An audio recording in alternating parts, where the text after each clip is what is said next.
নির্বাচনকালীন তত্ত্বাবধায়ক সরকার ব্যবস্থা ফেরাতে রিটের পর সৃষ্টি হওয়া আপিলের নবম দিনের শুনানি শেষ হয়েছে। এদিন শুনানি করেন অ্যাটর্নি জেনারেল মোহাম্মদ আসাদুজ্জামান। শুনানি শেষে অ্যাটর্নি জেনারেল জানান, প্রমাণিত হয়েছে তত্ত্বাবধায়ক সরকার থাকলেই জনগণের ভোটাধিকার নিশ্চিত হয়। প্রমাণিত হয়েছে নির্বাচিত সরকারই গণতন্ত্র নিশ্চিত করতে পারে না।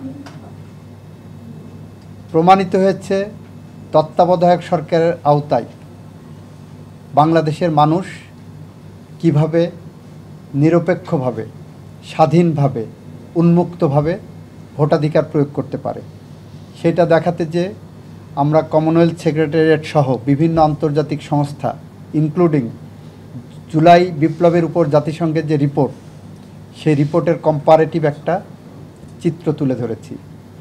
তুলে ধরে আমরা বলেছি যে এই চিত্রই বলছে যে কারণে খায়রুল হক সাহেবরা তত্ত্বাবধায়ক সরকার বাতিল করেছিলেন, ওই কারণ যে অযৌক্তিক, ওই কারণ যে পক্ষপাত দুষ্ট, রাজনৈতিক পক্ষপাত দুষ্ট, ওই কারণ যে মানুষের ভোটাধিকারের জন্য সহায়ক না, সেটার প্রমাণ।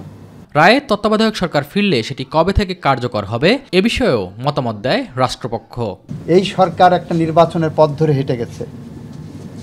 সেই নির্বাচনের পথে হাঁটতে যে নির্বাচনের প্রস্তুতি নিয়েছেন, এই সরকারের পরবর্তী সরকার যারা আসবে সেখান থেকে যদি কার্যকর করেন এখানে কোনো ব্যত্যয় হবে না।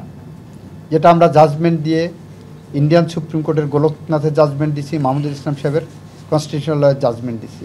মঙ্গলবার আপিল শুনানির জন্য পরবর্তী দিন ধার্য করেন আপিল বিভাগ। এস এম আরিফ, মাই টিভি, ঢাকা।